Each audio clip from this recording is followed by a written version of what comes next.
आदरणीय अध्यक्ष महोदय और उपस्थित विद्वज्जन, मैं अपनी बात आज शुरू करूंगा बैंक ऑफ इंग्लिश से। ये बैंक ऑफ इंग्लिश क्या चीज है? मेरे ख्याल कुछ लोगों ने सुना होगा। एक कोविड प्रोजेक्ट हुआ करता था और उसी का ये सबसेट है बैंक ऑफ इंग्लिश। इसमें 4.5 बिलियन शब्द हैं।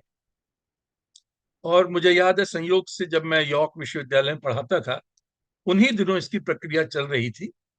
मैं 84 में वहां था और उसके बाद 87 में कॉलिन कोविल्ड डिक्शनरी नाम से ये प्रकाशित हुआ।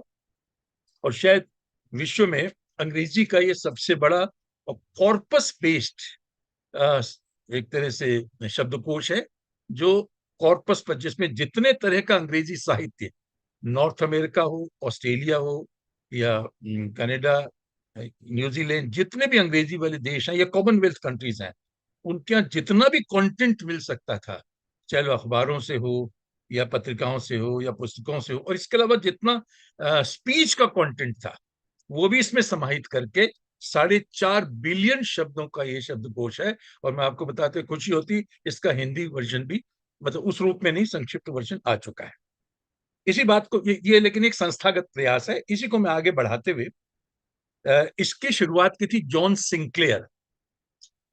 जॉन सिंक्लेयर बहुत बड़े लिंग्विस्ट थे और उन्होंने इस बात की परिकल्पना की थी कि हम अगर कंप्यूटर की टेक्नोलॉजी का उपयोग करें तो हम जो जो शब्दकोश बनाएंगे वो सबसे अधिक प्रिसीजन के साथ, क्योंकि होता यह कि हम तो अपनी कल्पनाओं से शब्द डालते हैं, लेकिन इनके उसमें आप ये देख सकते हैं कि सबसे अधिक उपयोग में आने वाले शब्द सबसे पहले होंगे, फिर उसी क्रम से होंगे।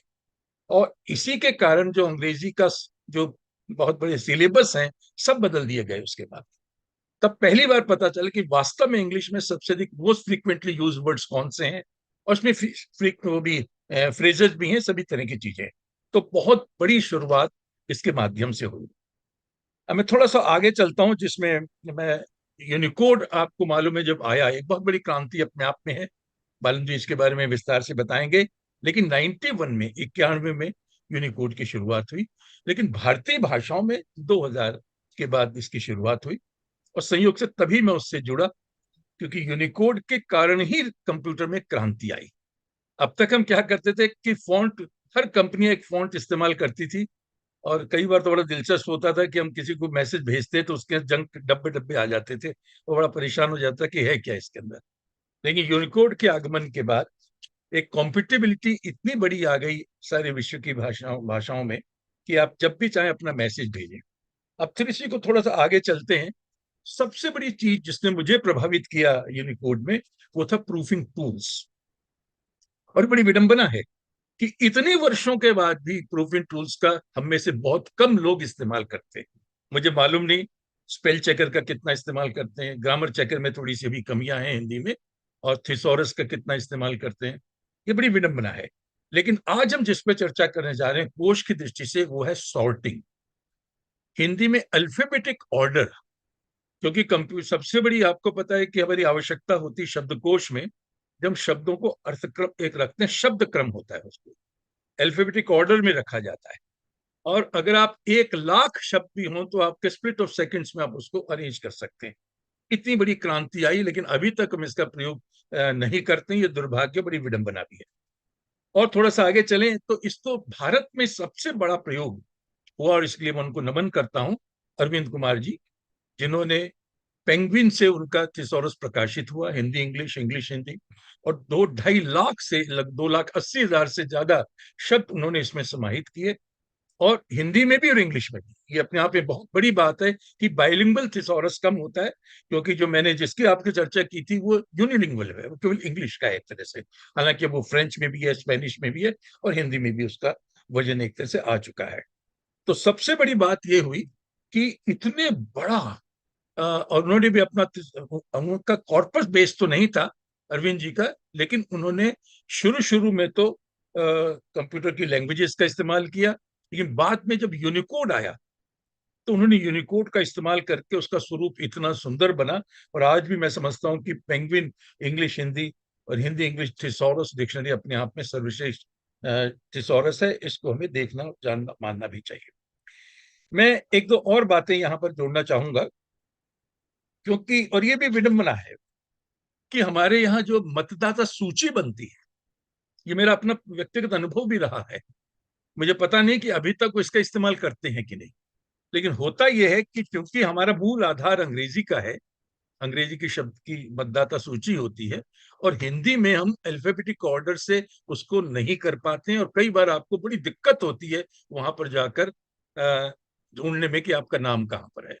तो मेरी ये भी एक चाहूंगा कि इस पे प्रयास करें कि हम ये सुनिश्चित करें कि यूनिकोड का इस्तेमाल पूरी तरह से। और एक और विडंबना है, पब्लिशिंग इंडस्ट्री जहां से कोच प्रकाशित होते हैं वो कभी भी इसका इस्तेमाल नहीं करते, वो अभी भी यूनिकोड फॉन्ट का ही इस्तेमाल नहीं करते। तो किस तरह से संभव होगा कि वो सॉर्टिंग होगी? अच्छा, फिर एक आवश्यकता बहुत बड़ी है कि आज जितने शब्दकोश अपडेट होते रहते हैं। आज जो शब्दावली है, मैंने आपको इतने 4.5 बिलियन की बात की, कल वो स्थिति अलग होगी, लेकिन अगर आप उसको अपडेट नहीं करेंगे तो वही शब्द चलते रहेंगे। तो मेरा एक अनुरोध है, यहाँ पर एक प्रस्ताव के रूप में भी रखना चाहूंगा, हम ये सुनिश्चित करेंगे कि जो पब्लिशिंग इंडस्ट्री खासतौर पर, और उसमें जो भी सहयोग भारत सरकार भी कर सकती है वो करना चाहिए। और जब तक ये नहीं होगा, मैं बहुत स्पष्ट आपसे कह रहा हूं, कभी कभी तो ऐसा विडंबना होती है कि आप हिंदी का कोई पेज पढ़ें, उसके अंदर एक रूपता का ही अभाव है, एक ही स्पेलिंग दो दो तीन तीन तरह से के। और फिर जो शब्दकोश की जो सॉर्टिंग है, सॉर्टिंग तो उसकी बड़ी बहुत बड़ी एक सुविधा है जो मैं सॉर्टिंग के माध्यम से होता है। तो मैं समझता हूं कि आज हमें बालंदु जो व्यक्तिगत, एक सबसे बड़ी बात इसके अंदर है, मैंने जो उदाहरण आपको दिया, हालांकि अरविंद जी का व्यक्तिगत था, लेकिन उनको जिस तरह से उन्होंने एक संस्था का स्वरूप ही दिया, लेकिन ये वर्ड ऐसा है जिसके अंदर आप व्यक्तिगत स्तर पर अपना कोष बना सकते हैं। आज हमारे इतनी संस्थाएं हैं, बैंकिंग है, सब है, अगर आपने यूनिकोड में, कई लोगों ने कर भी लिया है, और यूनिकोड में अगर उसका इस्तेमाल किया तो हम उसका सचमुच व्यापक उपयोग कर पाएंगे। तो हम, मैं चाहूंगा इसको भी हम लोग सुनिश्चित करें कि जो कोष हम लोग बनाते हैं, और खासतौर पे हर व्यक्ति उसको अपडेट कर सकता है, आप नए नए शब्द बना सकते हैं, डाल सकते हैं उसके अंदर।